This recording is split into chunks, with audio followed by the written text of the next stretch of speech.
Have you ever noticed how naturally you fade into the background of your own life?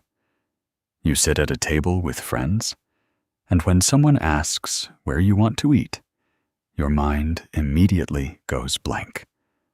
Or you reflexively say, "Whatever everyone else wants is fine." It is a small, almost unnoticeable habit, but it is a symptom of a much larger blueprint. For a very long time, your survival and your comfort depended on being the easiest person in the room. You learned to read the temperature of every space you walked into, adjusting your volume, your needs, and your expressions to match what everyone else required. Before we dive into how we undo this, take a moment to drop a comment below with the affirmation, "I am choosing me." Let that be your first conscious step today toward reclaiming your space. We build these habits so early that they become completely automatic. You might find yourself staying late at the office to finish a project that isn't even yours, simply because you couldn't bear the thought of letting a coworker down, even if it meant missing your own evening walk.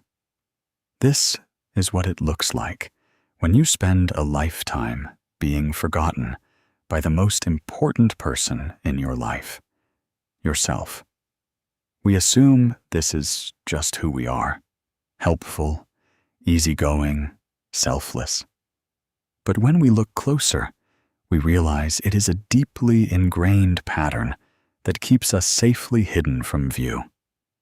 It is a quiet, heavy realization when you look back and see how many versions of yourself you have discarded just to keep the people around you comfortable. Think about the plans you made for your weekend that you instantly canceled because someone called needing a favor, or the way you swallow your true opinions during a conversation. Letting your own voice grow quiet so that someone else can feel correct. You have become a master at anticipating the emotional weather of everyone else, stepping carefully around their moods, making sure you never leave a footprint that could disrupt their day. But in doing so, you have left no room for yourself to breathe. You have treated your own feelings, your own weariness, and your own desires as things that can always wait for a later time, a time that somehow never actually arrives. This invisible blueprint isn't just about being polite. It is a profound form of self-erasure that leaves a deep, aching loneliness inside. You spend your days making sure everyone else is cared for, checking in on friends who are having a difficult time, holding space for family members, and carrying the emotional labor of your relationships.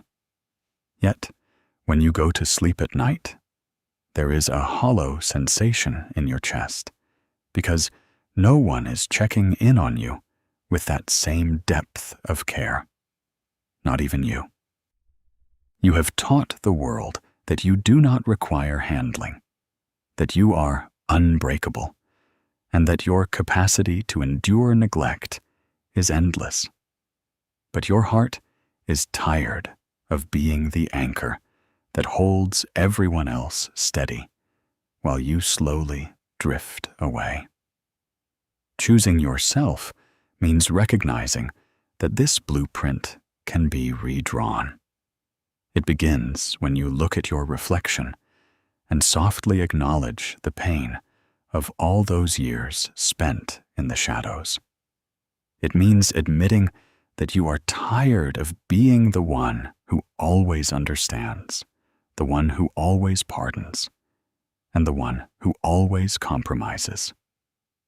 Reclaiming your existence starts with the simple, revolutionary act of allowing yourself to have a preference, to have a boundary, and to have a voice.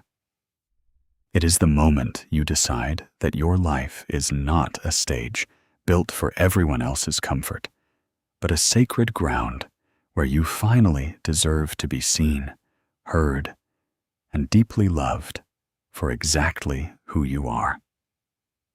When you spend years living for everyone else, your inner landscape starts to sound like an echo chamber of other people's desires.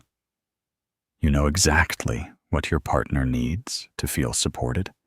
You know the exact tone of voice that calms your stressed sibling. And you know how to keep the peace during a tense family dinner. But when the house goes completely quiet and there is no one left to fix or comfort, a strange, heavy weight settles into your chest. It is the weight of realizing that when you look inside, you don't actually know what you like, what you want, or who you are when you aren't being useful. Think about the last time you had an entire afternoon completely to yourself. No chores that were urgent, no appointments, no obligations. Did you feel a sense of freedom, or did you feel a creeping sense of anxiety? For many of us, unassigned time feels strange because without someone else's needs to fill the space, we are forced to confront our own emptiness. We have spent so long serving as the supporting character in everyone else's story that our own plot line has gone completely cold. This heavy silence is where the true exhaustion lives. It is not a physical tiredness that can be cured by a good night's rest. It is a profound weariness of the soul. You have spent decades absorbing the emotions of the people around you, becoming a sponge for their stress, their anger, and their sadness. You know how to reshape yourself to fit the spaces they leave behind. But when the noise of their lives finally fades, the quietness that remains is deafening. In that stillness, you are left alone with a person you barely recognize. You look into the corners of your own mind and find only the remnants of what others demanded of you. Opinions you adopted to avoid arguments, hobbies you picked up just to share their company, and dreams you set aside because they didn't fit into the collective plan. The echo tells you that your worth is entirely tied to your utility. It whispers that as long as you are solving problems, making things run smoothly, and healing everyone else's pain, you are safe and valued. But the moment you sit down to rest, the echo turns into a harsh accusation, telling you that you are wasting time, that you are being selfish, or that you are falling short. You have become so disconnected from your own internal compass that even a simple choice, like picking a movie to watch or deciding how to spend a solitary hour, feels completely paralyzing. You have trained your heart to only beat in response to someone else's rhythm, and learning to find your own pulse again feels like learning to speak a foreign language from scratch. This weight grows heavier every time you swallow your own needs to preserve the comfort of another. You carry the unspoken frustrations, the unexpressed hurts, and the silent longings that you never allowed yourself to voice because you were afraid of being a burden. You convinced yourself that your feelings were too loud, too heavy, or too complicated for the people you love to handle. So you packed them away, burying them deep inside, hoping they would eventually disappear. But they did not disappear. They turned into that constant, familiar ache in your shoulders, that sudden wave of sadness that hits you out of nowhere on a quiet afternoon, and that profound sense of isolation, even when you are surrounded by people who love you. Reclaiming yourself from the weight of this echo requires a gentle, patient undoing. It means allowing the silence to exist without rushing to fill it with new tasks or obligations. It means sitting with the discomfort of your own emptiness until the dust settles and your true voice finally has room to emerge. You have to give yourself permission to be a blank slate for a while, to not have all the answers, and to simply exist without needing to be useful to anyone. The echo has run your life for a very long time, but it is nothing more than a ghost of the past. It is time to stop listening to the old demands and start listening to the quiet, fragile truth of your own heart. Carl Jung once wrote, "Everything that irritates us about others can lead us to an understanding of ourselves." This realization often catches us off guard.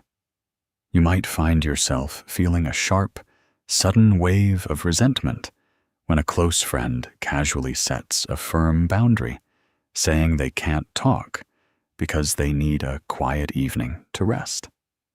You might think, "How selfish of them," or feel hurt by their directness.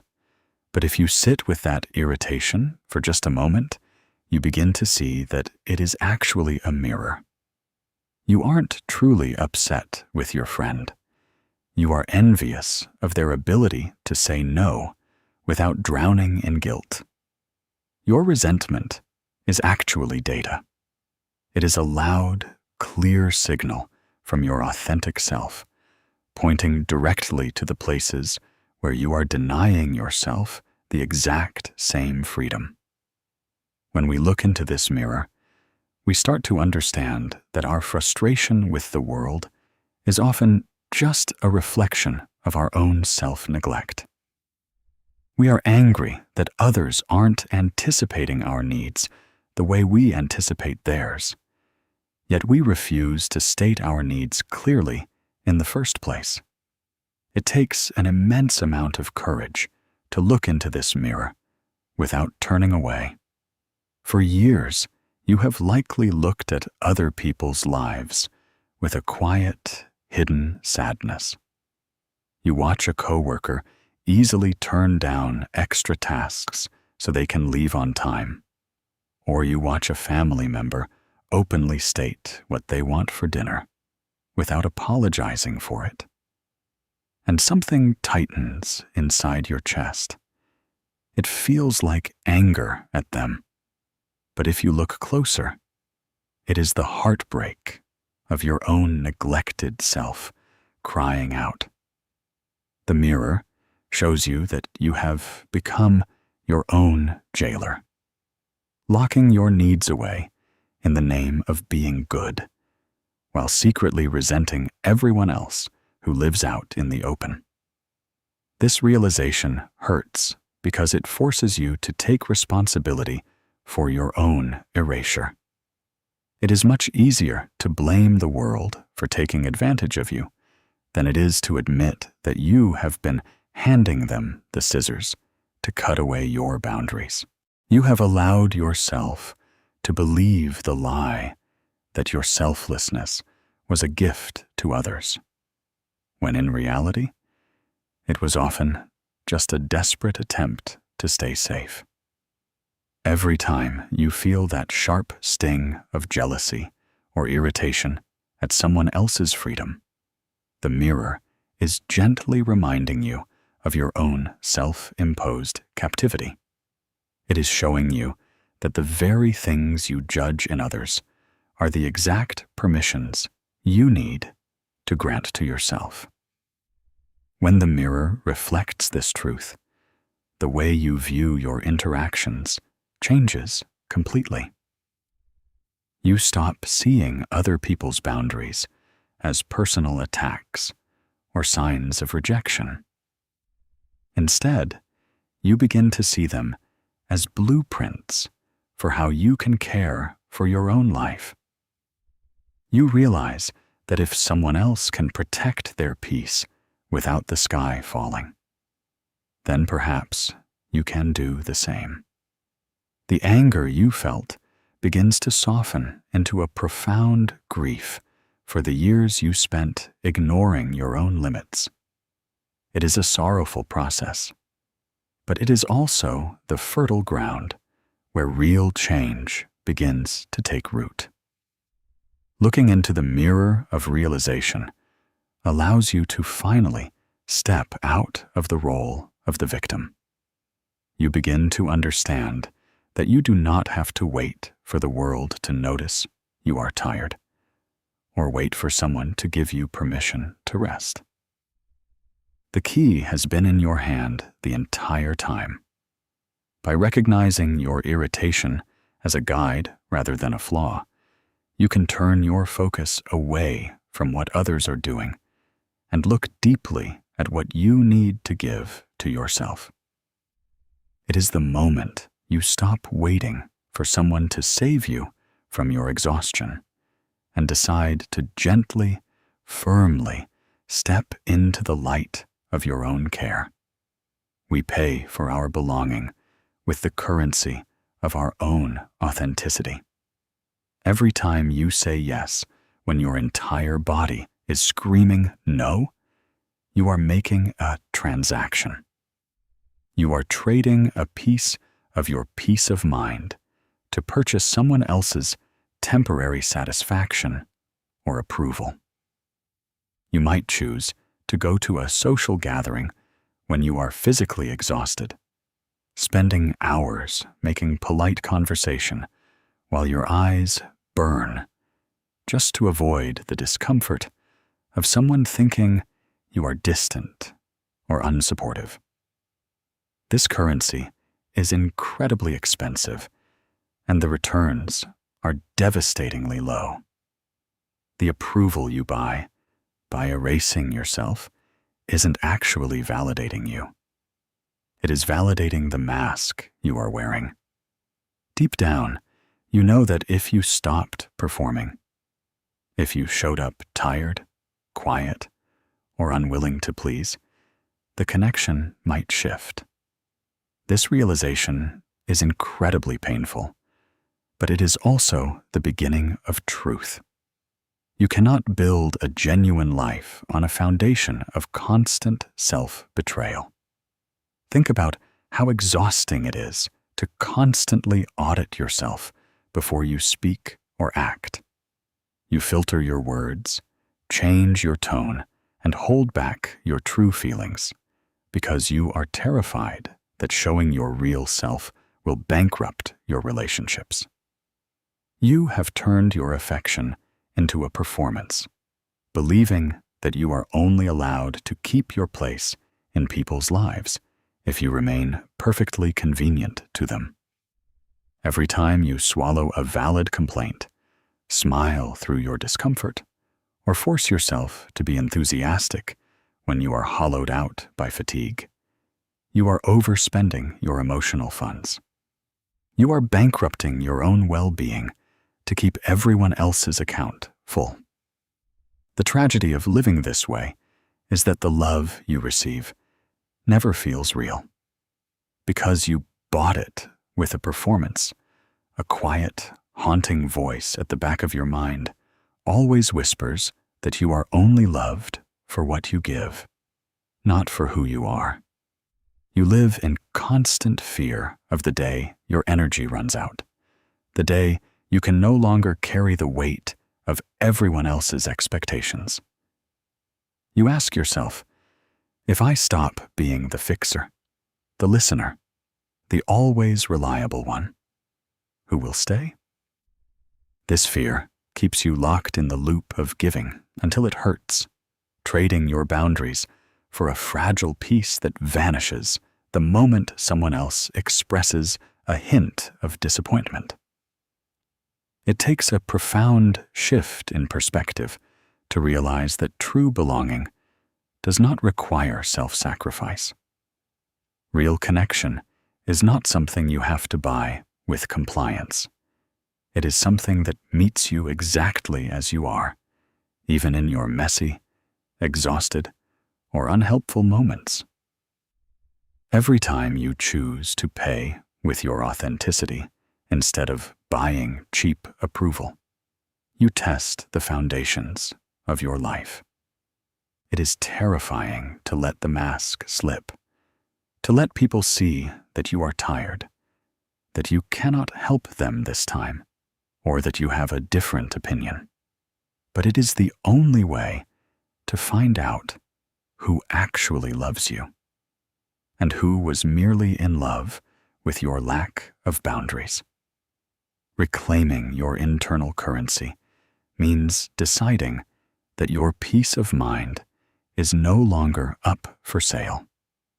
It means looking at the people around you and accepting that they might occasionally be disappointed in you, and that their disappointment is not a fatal flaw in your character.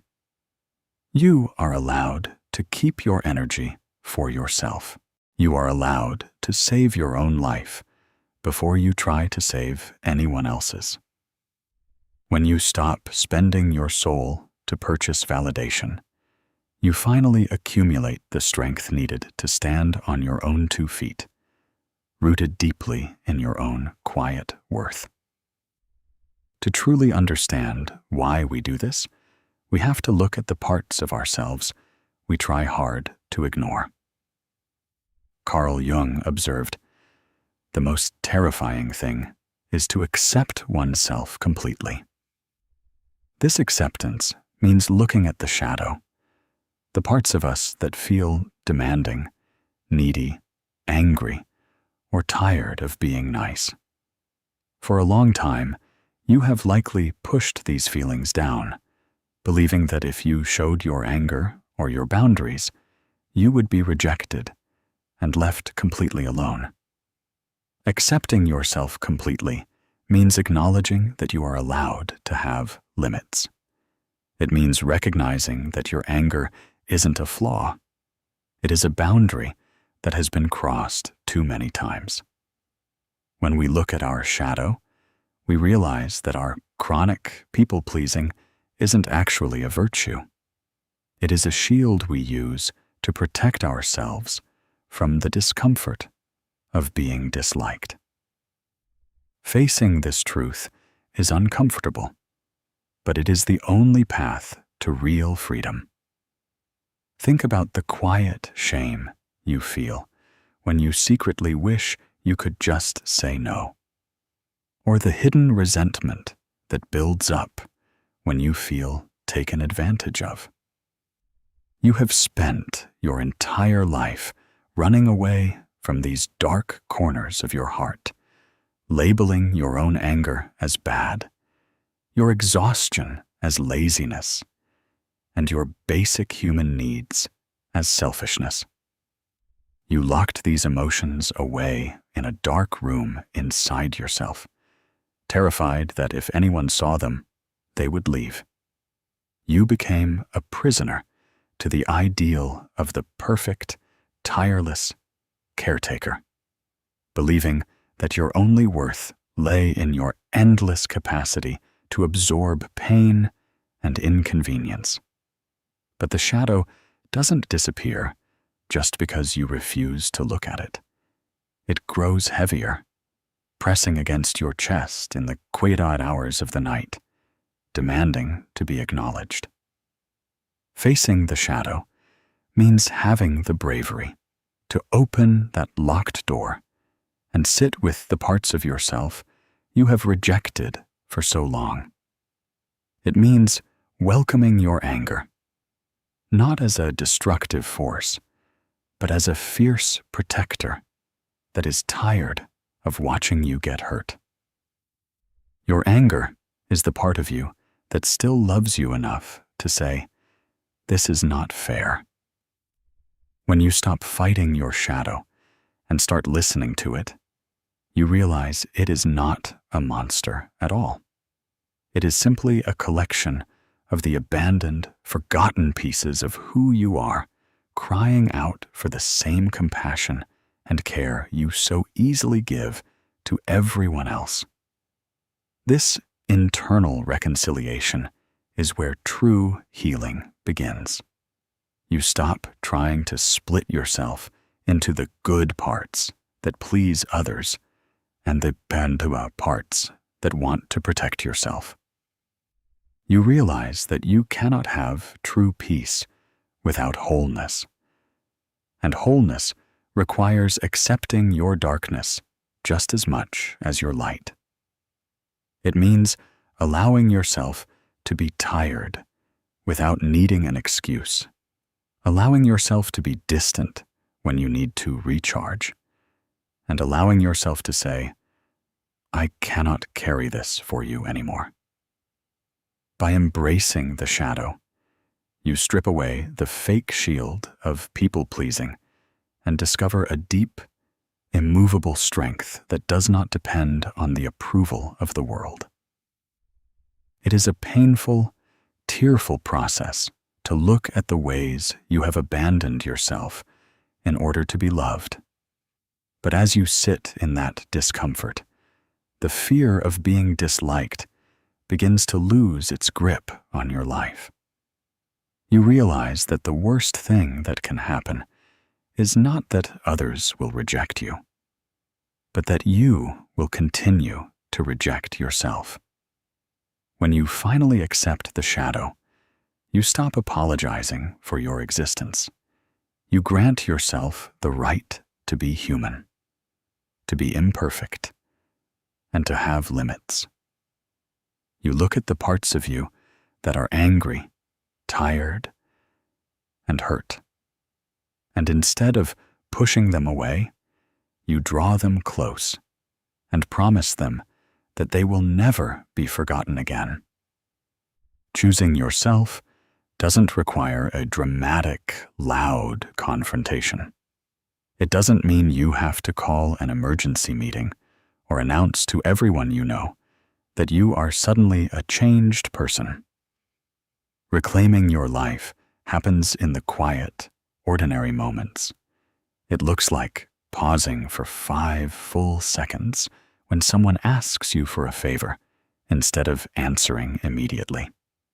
It looks like saying, "Let me look at my schedule and get back to you," giving yourself the time and breathing room to check if you actually have the energy to give. A quiet boundary can be as simple as changing your mind. You might have agreed to go to a weekend gathering days ago when you felt energetic. But now that the day has arrived, you are completely drained. Choosing yourself means honoring the person you are right now, in this exact moment, rather than forcing yourself to live up to a promise made by a past version of you. It is the gentle act of stepping out of the cycle of performance and stepping into the rhythm of your actual capacity. For so long, you have been taught that setting a boundary is an act of war. You have imagined that to protect your peace, you must prepare for a massive conflict, arming yourself with justifications, excuses, and a defensive tone. But the deepest, most healing boundaries are the ones that are spoken softly, with a steady heart. They do not require an explanation or a lengthy defense. You do not need to prove how exhausted you are to earn the right to rest. You do not need to provide a doctor's note or a detailed list of commitments just to say, "I can't make it this time."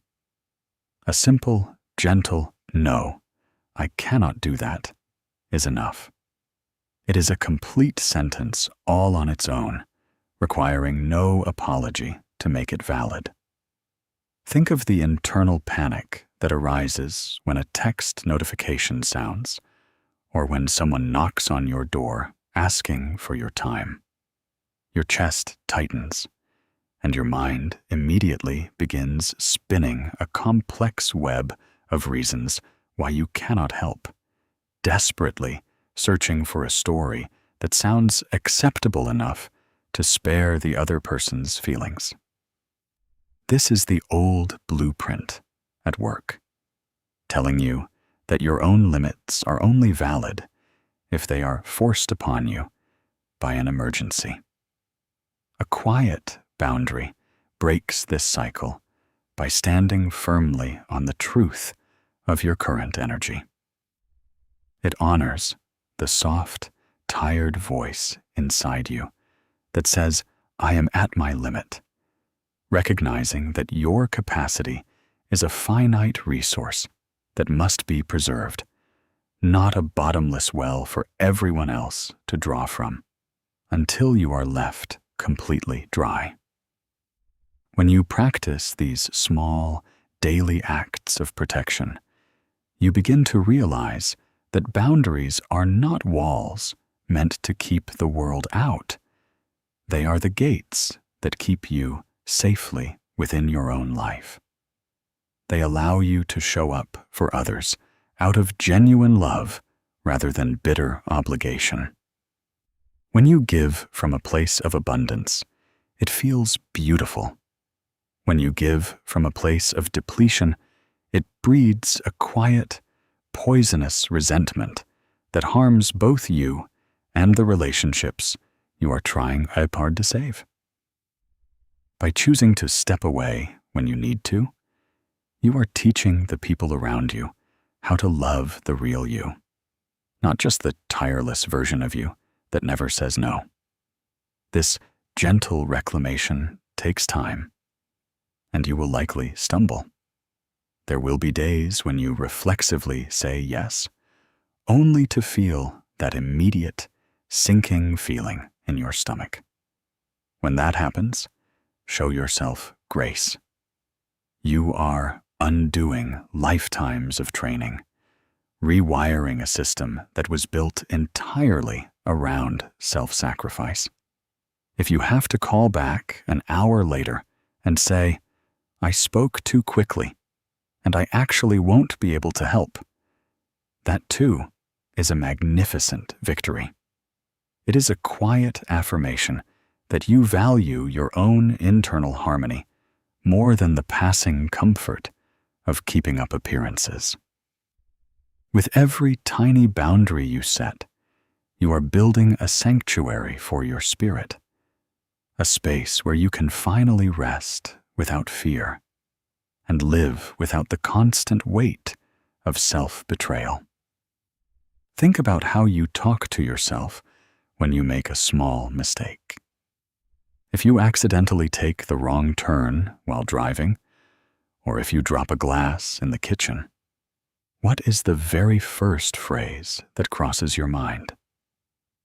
For most people who are used to being forgotten, the internal voice is incredibly harsh, punitive, and critical. You might call yourself foolish, or feel a wave of intense shame over an ordinary human accident. You treat yourself with a level of severity you would never dream of directing toward a total stranger. Shifting this dialogue is an essential part of choosing yourself.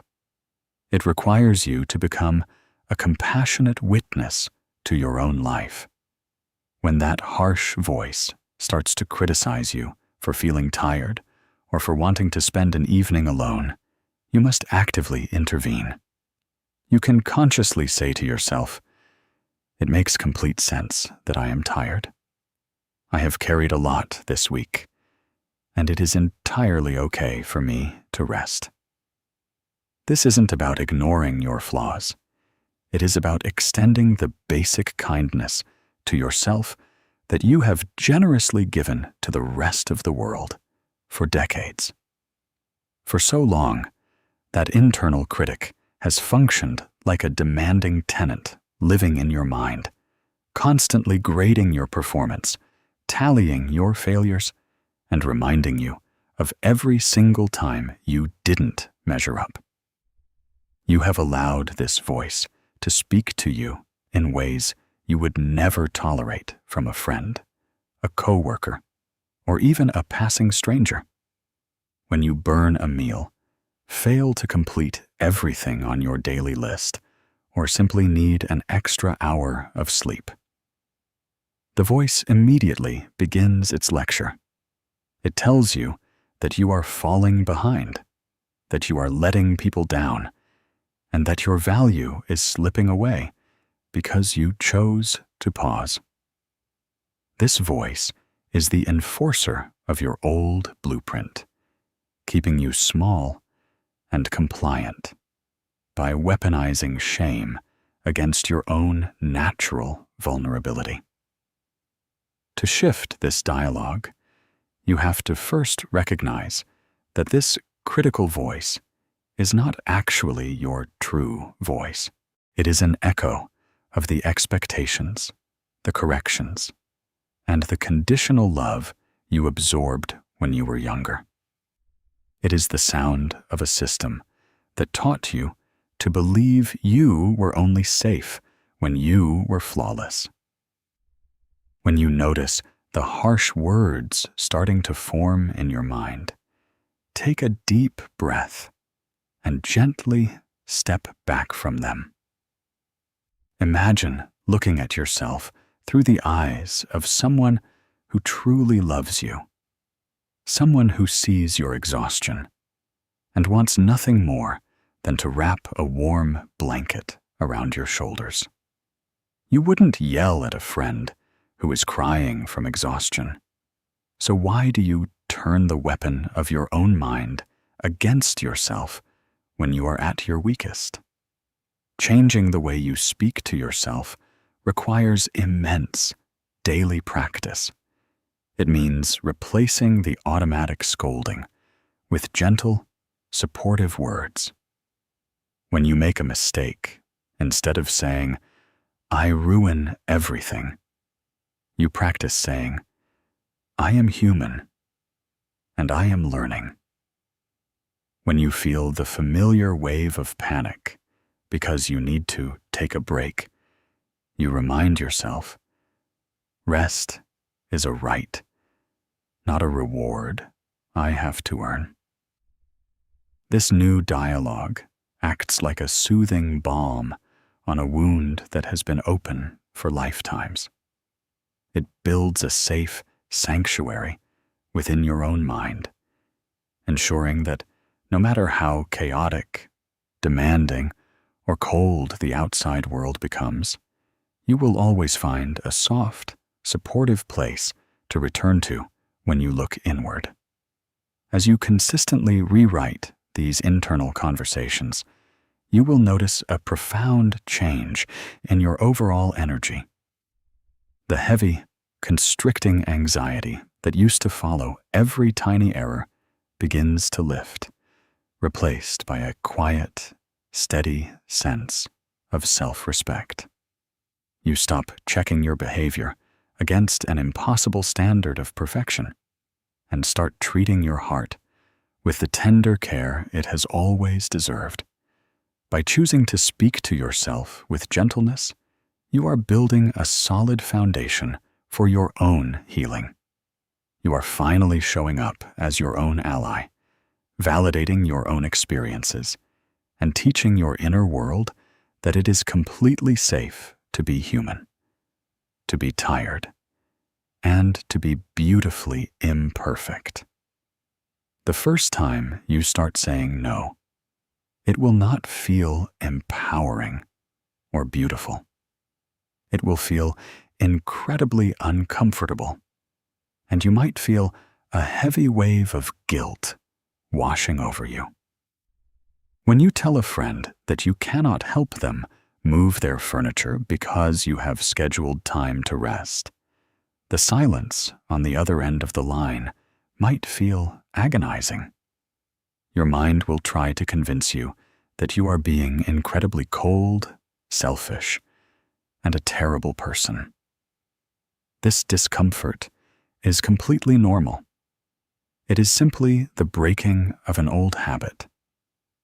You have to learn to sit with that guilt without rushing to fix it.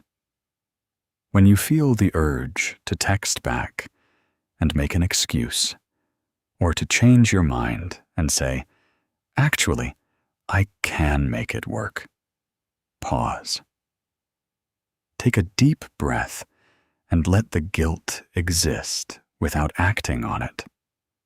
Over time, you will discover that the guilt passes, the world does not fall apart, and your relationships can survive your boundaries. More importantly, you learn that your peace of mind is worth the temporary discomfort of someone else's disappointment. This stage of the journey is where the real friction happens. For a lifetime, your safety has been built on keeping everyone else happy, so saying no feels like turning off the oxygen to your relationships. The moment the word leaves your mouth, a physical reaction often takes over. Your heart rate accelerates, your throat feels tight, and a cold dread settles in your stomach. Your mind immediately begins generating worst-case scenarios, whispering that you have ruined the connection forever, that they will talk about you behind your back, or that they will never offer you kindness again. This is the exact moment where you must stand perfectly still.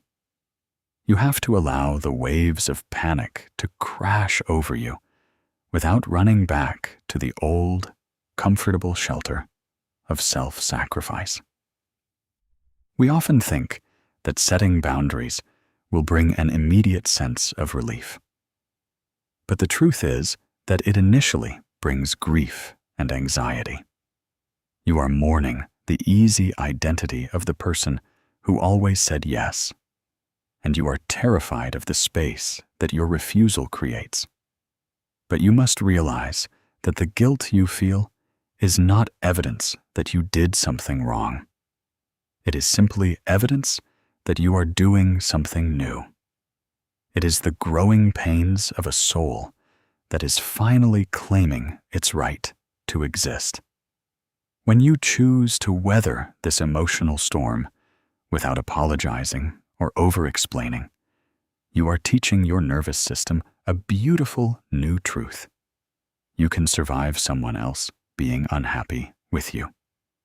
Think about how much energy it takes to constantly manage the emotions of the adults around you. You have been treating their disappointment as a fire you are personally responsible for putting out. But their feelings belong to them, just as your energy belongs to you. If a friend becomes distant or upset because you chose to protect your well-being, that is a reflection of their expectations, not a reflection of your worth. True relationships are not fragile glass ornaments that shatter the moment a limit is set. They are living things that learn to stretch and accommodate the needs of both people. By holding your ground through the initial awkwardness, you open the door for healthier connections built on mutual respect rather than silent resentment. Every time you stay firm in your no, the discomfort gets a little lighter. The first time feels like a crisis. The 10th time feels like an uncomfortable necessity. By the 100th time, it becomes a natural act of self-preservation. You begin to see that the world keeps spinning, even when you put yourself first. You realize that you do not owe the world an endless supply of your life force just to justify your presence on this earth. By weathering the heavy discomfort of no, you are clearing away the dense underbrush of everyone else's demands. Slowly carving out a quiet, sacred space where your own yes finally means something real. As you begin to clear away the demands and expectations of others, you will find yourself standing in an unfamiliar landscape. This is the stage of true self-discovery, and it requires immense patience. You might start by exploring what brings you genuine comfort when no one is watching. It could be discovering that you love the sound of instrumental music while you make your morning tea, or realizing that you actually prefer spending your Saturday mornings reading a physical book rather than attending busy social events. This process is about rebuilding your identity from the ground up, piece by piece. It is about paying close attention to what makes your energy expand versus what makes it contract. You are learning to listen to the subtle signals your body sends you. When you enter a certain room or engage in a specific conversation, does your jaw clench and your breath become shallow? Or do your shoulders drop and your chest feel open? These physical sensations are your true self speaking to you, guiding you back to what is authentic and nourishing. Standing in this new space can feel incredibly intimidating at first. For so long, your identity was defined entirely by what you did for other people. You were the reliable one, the healer, the listener, the one who always showed up. Without those roles to play, you might look in the mirror and ask yourself, if I am not taking care of someone, who am I? This period of transition is not a sign that you are lost. It is the quiet, sacred window where you are finally allowed to be found. It is like waking up in a house you have lived in for years, only to realize you have never actually explored the rooms upstairs. You are finally taking the time to open the windows, let the light in, and look at the blank walls of your own inner world. Self-discovery is not about inventing a completely new version of yourself out of thin air. It is an act of gentle excavation. It is peeling back the thick layers of dust and compliance that have accumulated over lifetimes of putting yourself last. It means giving yourself permission to try new things, and, just as importantly, giving yourself permission to fail or change your mind. You might try a new hobby, walk down a different path in the park, or buy a color of clothing you never allowed yourself to wear before, simply to see how it makes you feel inside.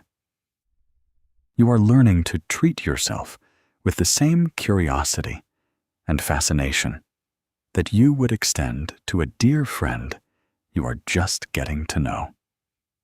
The most profound shifts during this time happen in the way you interact with your physical body.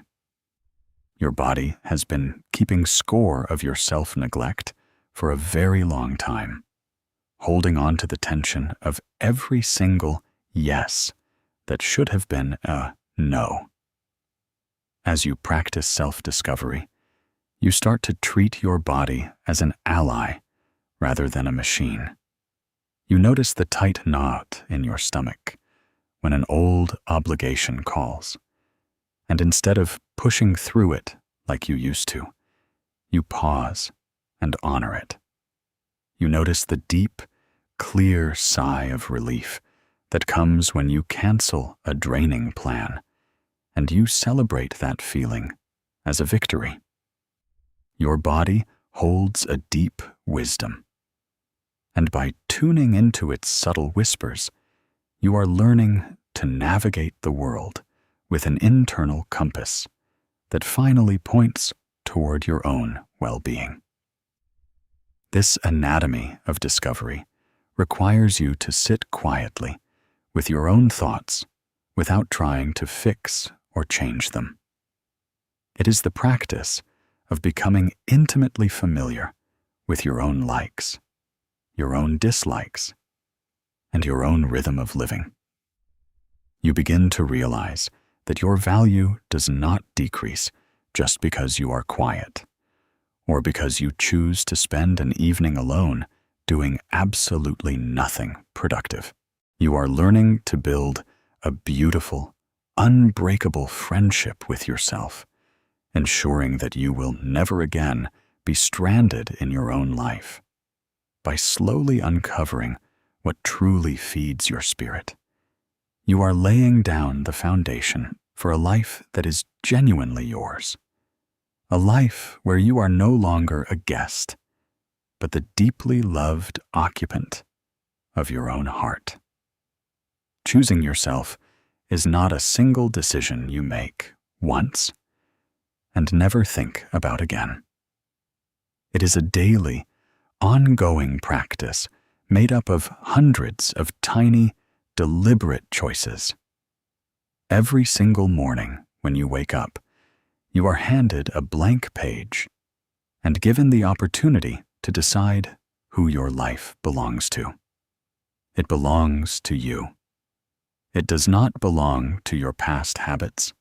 It does not belong to the expectations of your family, and it does not belong to the fears of the people around you. As we close this reflection, remember that you are not being selfish by taking up space in your own life. You are simply returning home. You have spent lifetimes being forgotten. But that story ends today. Take a deep breath. Ground yourself in the reality of this present moment and step forward into the world with the absolute certainty that you are worth choosing. Look at your life, own your boundaries, and declare to yourself with every choice you make, from this moment on, I am choosing me.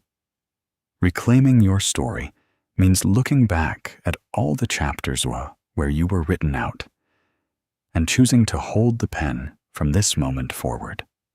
Think about how many pages of your past were filled with the handwriting of others, their rules, their demands, their definitions of who you were supposed to be.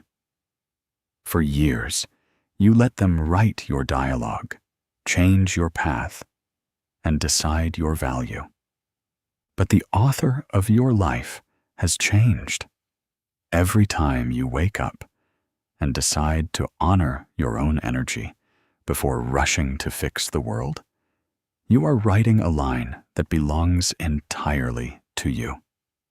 You are transforming your history from a tragedy of constant self-betrayal into a beautiful narrative of survival, resilience, and deep self-respect.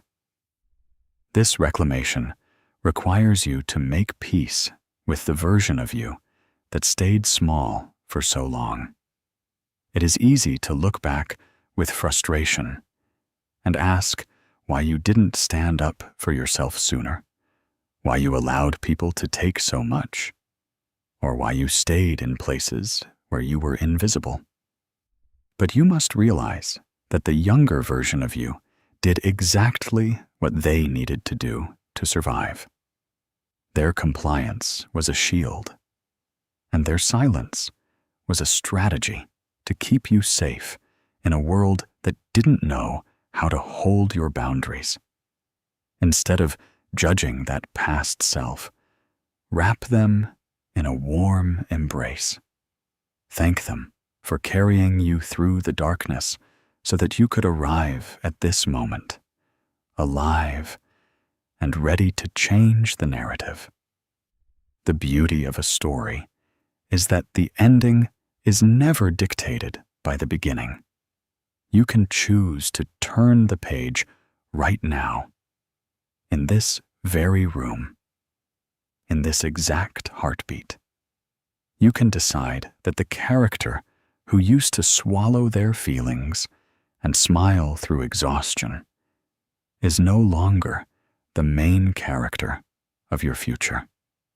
The new chapter is about soft power, quiet certainty, and a heart that no longer apologizes for its own existence. It is a chapter where you allow yourself to be happy, to be rested, and to be entirely human without needing to justify it to a single soul. You are no longer standardizing your happiness to match the expectations of a world that will always ask for more than you have to give. When you step out into the world today, carry this new story close to your chest like a sacred shield. People who were comfortable with your old, selfless blueprint might resist the change, and they might try to pull you back into the old roles you used to play. But remember that their reaction is part of their story, not yours. Your responsibility is to keep moving forward, rooted deeply in your own quiet truth. You have spent far too many lifetimes waiting in the wings, hoping someone would notice your absence. The wait is officially over. You are the main character now. Stand tall in your own space. Trust the wisdom of your boundaries and live every single day as a beautiful, breathing testament to the truth that you are finally, completely choosing you. As the final words of this reflection settle into the quiet corners of the room, let yourself simply exist in the space you have just reclaimed. The journey of choosing yourself is not a race to a distant finish line, nor is it a performance that requires you to be perfect from this day forward. It is a gentle, lifelong return to the home you always deserved to live in. Every boundary you set, every moment of rest you honor, and every kind word you speak to your own reflection is a brilliant stitch in the new fabric of your life.